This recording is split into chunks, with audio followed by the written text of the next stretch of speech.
Hello students, आज हम exercise 5.3 का क्वेश्चन नंबर 8 सोल्व करेंगे। तो चलिए देखते हैं इसमें क्या कहा गया है। Find the sum of first 51 terms of an AP whose second and third terms are 14 and 18 respectively. देखिए किसी एपी में हमें पहली 51 टर्म्स का सम निकाला है।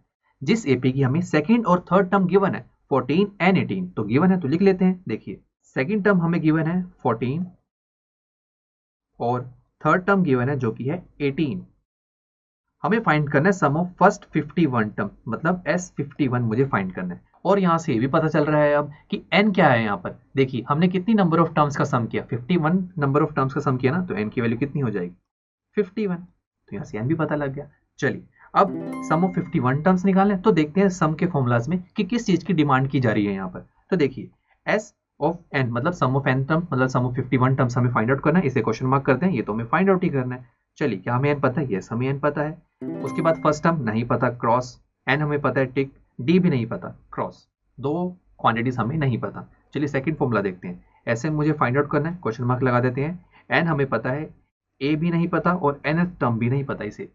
तो देखिए दोनों फॉर्मूलाज में दो क्वांटिटीज हमारे पास नहीं है। पहले फॉर्मूला में फर्स्ट टर्म और कॉमन डिफरेंस नहीं है, सेकंड फॉर्मूला में फर्स्ट टर्म और nth टर्म नहीं। तो क्या चीज आप फाइंड आउट करने की कोशिश करेंगे? देखिए फर्स्ट टर्म और कॉमन डिफरेंस फाइंड आउट करना थोड़ा आसान है as compare to first term and nth term, right. तो फर्स्ट टर्म और कॉमन डिफरेंस निकाल लेते हैं, वो ज्यादा इजी रहेगा। ठीक है, क्योंकि वो तो हम बहुत बार करते भी आ रहे हैं कि फर्स्ट टर्म और कॉमन डिफरेंस तो हमारे लिए बहुत जरूरी होता है कि जब हम एपी का क्वेश्चन सोल्व करते हैं, है ना। तो चलिए फर्स्ट टर्म और कॉमन डिफरेंस ही निकालते हैं और हमारा फर्स्ट फॉर्मूला फिट बैठेगा उससे। तो चलिए अब फर्स्ट टर्म और कॉमन डिफरेंस कैसे निकालें। देखिए हमें सेकंड टर्म गिवन है 14, थर्ड टर्म गिवन है 18। अब इसी की हेल्प लेंगे, जो गिवन है उसी की हेल्प लेंगे। देखिए अब देखिए अगर मैं इस फॉर्मूला में n की वैल्यू को 2 पुट कर दूं तो हमारी जो सेकंड टर्म 14 है ये थोड़ी एक्सपैंड होकर किसी इक्वेशन की फॉर्म में आ जाएगी। देखिए अगर मैं इस फॉर्मूला में n की वैल्यू को 2 पुट करूं तो क्या होगा। देखिए a2 is equal to a plus 2 minus 1 into d. तो देखिए a2 की वैल्यू हमारे पास गिवन है 14 और ये हो जाएगा a प्लस डी। 2 माइनस 1 तो 1 ही हो जाएगा। a plus d is equal to 14। ये हमारे पास एक इक्वेशन आ गई और इस इक्वेशन से आप ध्यान से देख सकते हैं ना ही अभी मुझे a पता ना ही d पता, बट इस इक्वेशन में फर्स्ट टर्म और कॉमन डिफरेंस आ रहा है तो किसी तरीके से मैं निकाल तो सकता हूँ। ठीक है, बट फिर भी अभी के लिए से फर्स्ट इक्वेशन नाम दे देते हैं और आगे बढ़ते हैं। चलिए अब इसी तरीके से हम a3 को भी एक्सपेंड कर सकते हैं। सेम इस इक्वेशन में n की वैल्यू को 3 पुट कर दीजिए तो ये क्या हो जाएगा, a3 की वैल्यू हमारे पास है 18। देखिए ये हो जाएगा a प्लस 2d और इसे हम नाम दे देते हैं, देखिए सेकेंड इक्वेशन। तो देखिए दोस्तों अब हमारे पास यहाँ दो इक्वेशंस बन रही हैं और इन दोनों इक्वेशंस में दो अननोन क्वांटिटी है, एक है फर्स्ट टर्म और दूसरी है कॉमन डिफरेंस। क्या किया जाए, देखिए अगर किसी तरीके से इन दोनों इक्वेशंस में से कोई एक क्वांटिटी एलिमिनेट हो जाए, बाहर कैंसिल आउट हो जाए, तो हम दूसरी निकाल सकते हैं। ठीक है, और जैसे ही दूसरी निकल गई उसे सेकंड और फर्स्ट में किसी में भी पुट करके पहली वाली क्वांटिटी निकाल लेंगे।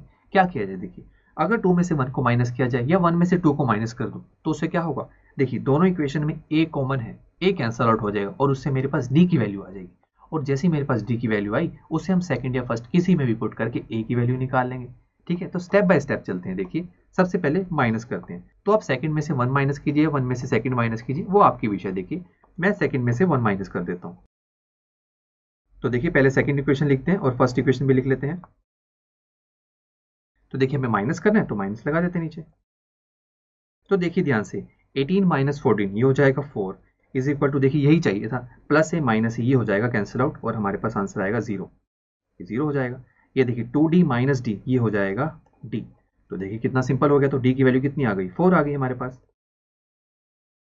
तो देखिए अब d की वैल्यू 4 आ चुकी है ना हमारे पास। अब इस d की वैल्यू 4 को फर्स्ट में पुट कीजिए या सेकंड में, आपके पास a की वैल्यू आ जाएगी। देखिए मैं आपके सामने फर्स्ट में पुट करता हूँ। देखिए तो देखिए फर्स्ट इक्वेशन क्या है, 14 is equal to a plus d की वैल्यू है 4। तो a इज इक्वल टू क्या हो जाएगा 14 माइनस 4। तो now a is equal to 10। तो देखिए अब मेरे पास फर्स्ट टर्म यानी कि a आ चुका है और कॉमन डिफरेंस यानी कि d की वैल्यू भी आ चुकी है। अब a और d की वैल्यू आ चुकी है तो सम में जो फर्स्ट फॉर्मूला है हमारे पास, ये देखिए वाला, ये हमारे लिए बेस्ट फिट बैठ जाएगा। इसकी हेल्प से हम सम ऑफ 51 टर्म्स निकाल सकते हैं। तो चलिए शुरू करते हैं। तो देखिए सम ऑफ 51 टर्म्स निकालने के लिए सबसे पहले हम फॉर्मूला लिखते हैं जो हम यूज करने वाले हैं। तो देखिए जो हमारे पास गिवन वैल्यूज हैं और ए और डी की जो वैल्यू है वो इस फॉर्मूला में पुट करते हैं और निकाल लेते हैं सम ऑफ 51 टर्म्स। तो देखिए पहले n की वैल्यू 51 पुट करते हैं। n की वैल्यू 51 अपॉन 2 इंटू ए की वैल्यू देखिए हमारे पास आई है 10, n की वैल्यू 51 माइनस 1 और d की वैल्यू देखिए हमारे पास है 4।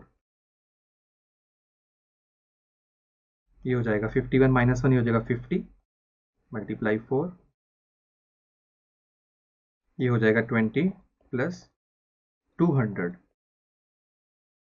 चलिए अब इसे आगे सोल्व करते हैं। Sum of 51 terms is equal to 51/2, ये हो जाएगा 220 और ये कैंसिल आउट हो जाएंगे इसे, ये हो जाएगा 110।